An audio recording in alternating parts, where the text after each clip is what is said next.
Hey traders, welcome to a new video. So a lot of you have been waiting for this video for a while, and I finally had time to get around to do it.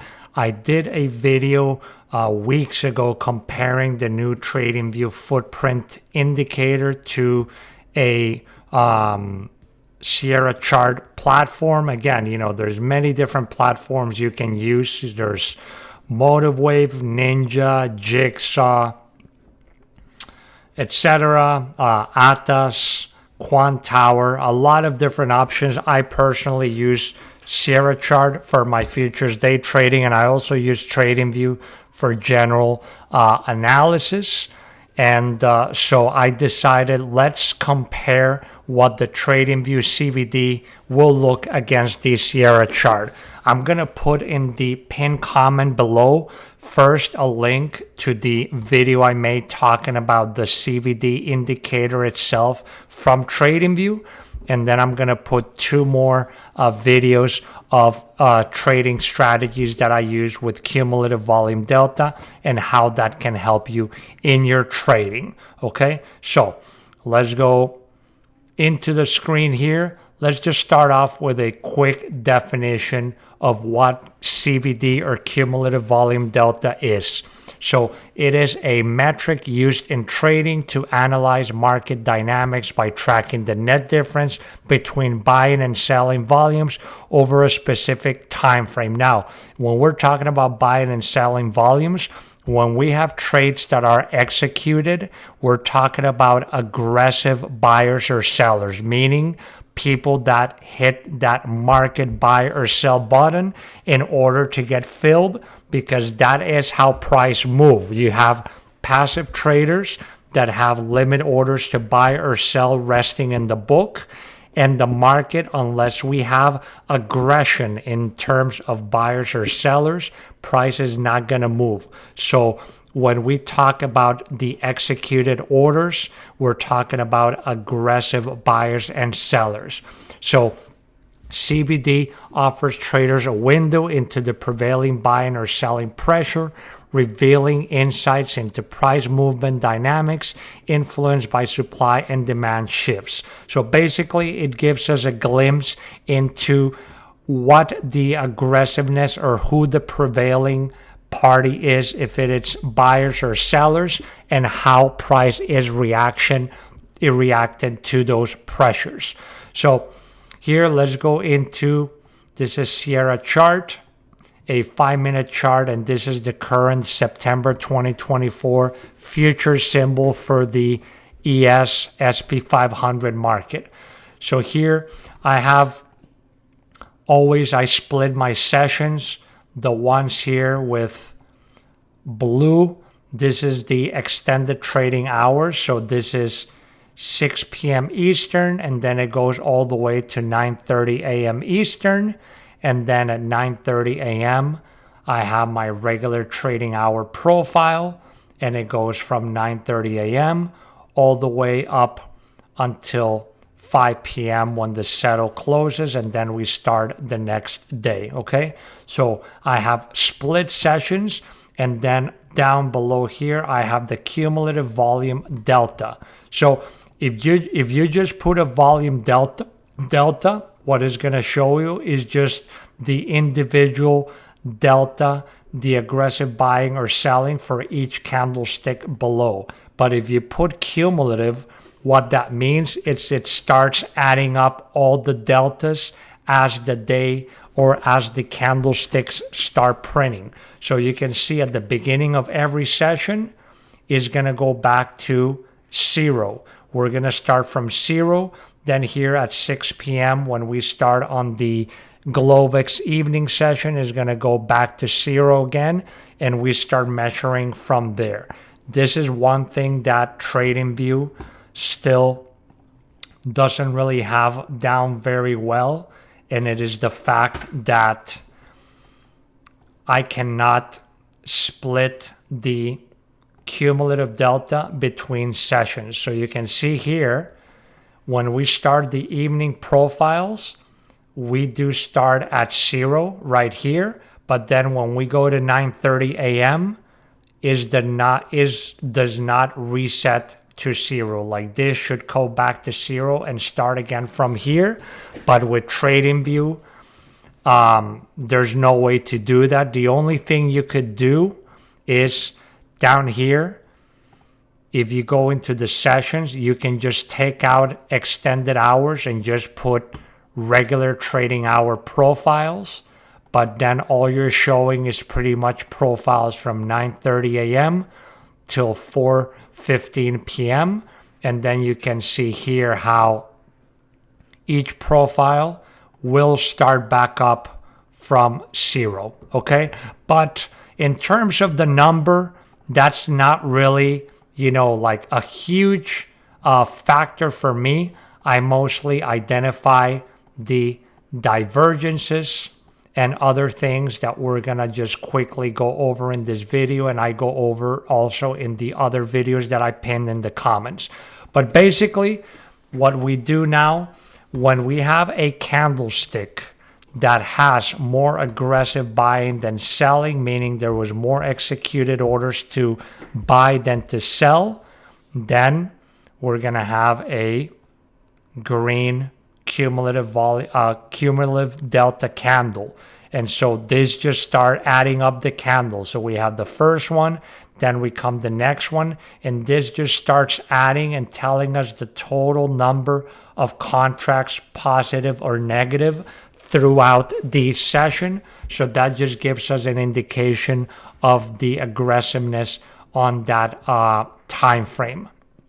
Now, these candles don't always match. Sometimes we have divergences where we have, for example, let's say you can see a divergence here where we have a red pin bar candle on the 5-minute time frame, and yet we had a green delta bar.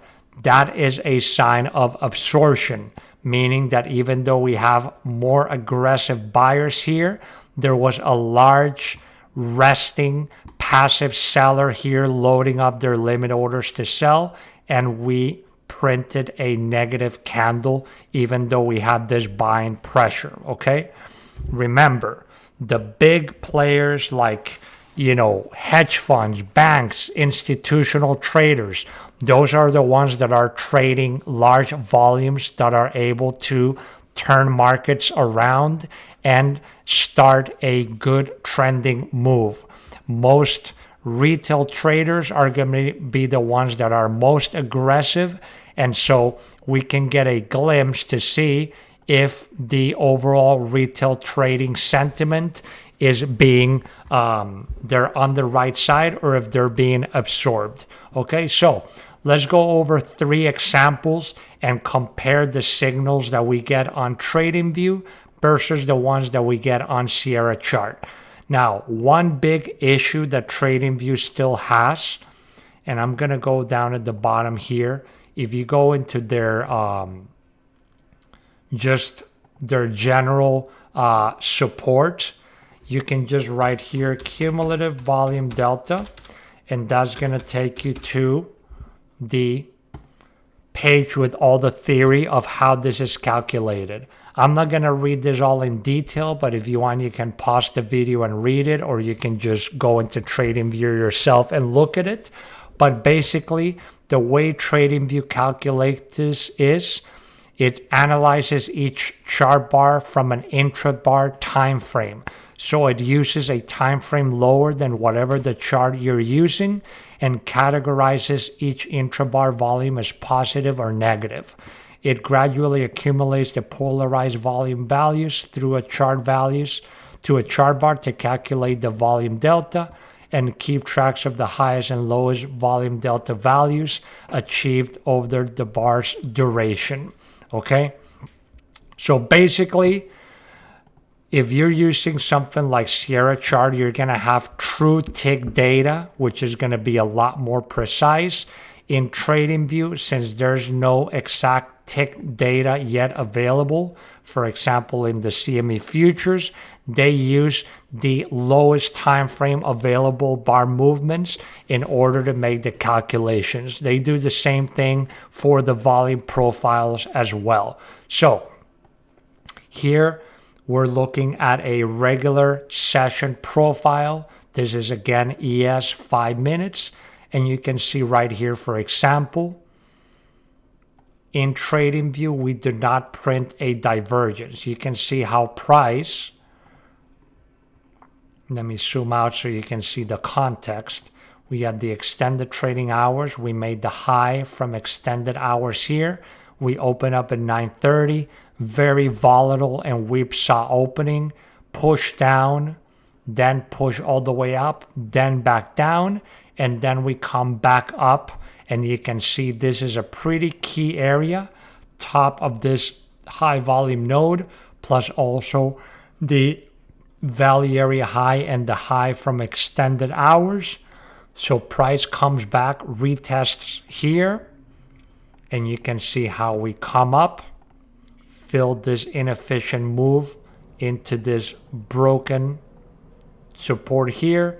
We print a negative 5-minute candle with a red cumulative delta bar here as well, and then markets pushed lower again into this lows here from this spike. But if we go into Sierra chart, you can see the same chart again, extended hours, value area high. We got the high here. This on Sierra chart, we had a very nice signal because as you can see on the cumulative delta from Sierra chart, we had a green delta bar, meaning this 5-minute candle showed more aggressive buying, and yet we printed a pretty bearish candle after we came and refilled this whole inefficient move here for a continuation down. So this was a good signal that all this aggressive buying that started taking place on this move back up into this fill was not getting through. And also you can see here, cumulative delta made a higher high here, and yet we printed a lower low on the chart. So that's a double bearish signal, a bearish divergence here with price versus cumulative delta, and an individual candlestick divergence to the downside as well. Okay, so you can see in this case, TradingView did not provide us an effective signal when it comes to the individual candlestick, but you do see we did show a divergence when it came to this buyer aggressive absorption over here. Okay, let's keep moving ahead and look at a second example. This one here, we are confirming a nice breakout from a level. This level that I marked off right here, 54.3875, was a historically a higher time frame strong support resistance level. You can see we came tested as resistance, then we broke and tested as support, and we kept pushing up. But you can see here we can use cumulative delta to and also volumes. This area here is just regular measured volumes on the x-axis, and I use it as well just to confirm increasing buyer volume when I want to see breakout plays. For example, as we have over here, we can see very aggressive delta, just buying relentlessly. Price is also behaving in that way. You can see here we did have a dip in price, which delta barely registered this dip, but then we have here the breakout on this candle, which showed a strong buying delta, and then we can confirm right here increasing buying volumes as well. So this was a very nice confirmation of indeed a genuine buying interest, high volume buying breakout off of this resistance level. Let's go into Sierra chart and see what this looked like.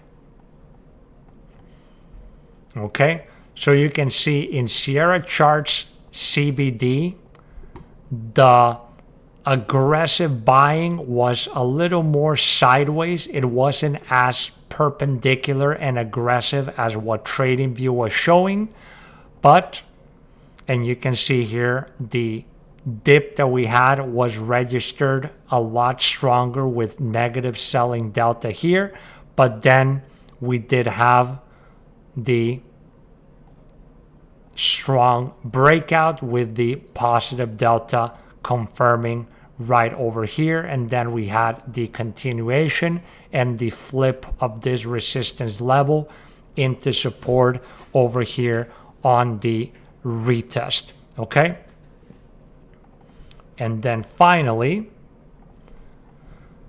I had one last example here, which was pretty recent, right here, right on the last session of Friday. I'm recording this on a Saturday night, so markets are closed now. One thing to note as well, with this, I don't really apply, or I don't really do much trading during the overnight hours, especially like the early Asia Globex session, because volumes are so small when we're talking, you know, between like 6 p.m. and like until like about 3 a.m. when London opens. Volumes are so low that you know, I don't really rely much on like the delta signals that we have there. I much rather focus either, well, mostly regular trading hours are ideal. If you're in like Europe, maybe you want to trade London hours, you start getting a little more better volumes, but definitely regular trading hours is where this works best. Also, I love tick charts. I have videos talking about why tick charts for me are so much better than time-based time frames in order to day trade. But you know, even if you just have access like on TradingView to regular time frames, you can still definitely take advantage of this indicator. Okay, now here we have this divergence, which was very clear, and I put right here, despite positive cumulative volume delta going up over here and buying pressure, because remember, as long as this is trending up and we are above zero, that means there's overall more participation of aggressive buying. Price fails to break a previous high, so right here you can see price is making lower lows despite making higher highs on all this cumulative volume deltas, indicating passive limit seller absorption. Okay, and this is very clear. You know, we had this strong move up on very positive delta, and then yet over here we're making 3 lower lows in a row, cumulative deltas making 3 higher highs in a row. So that means this level 55.8450 I have marked also as another very important support and resistance level. So you can see how there's a lot of big limit sell orders here that are absorbing all this aggressive market buyers and pushing price lower despite all this buying pressure. If we go into TradingView, into Sierra chart, you can see right here we had pretty much the same effect. It does look slightly different. Let me see if I can just put this side by side right there.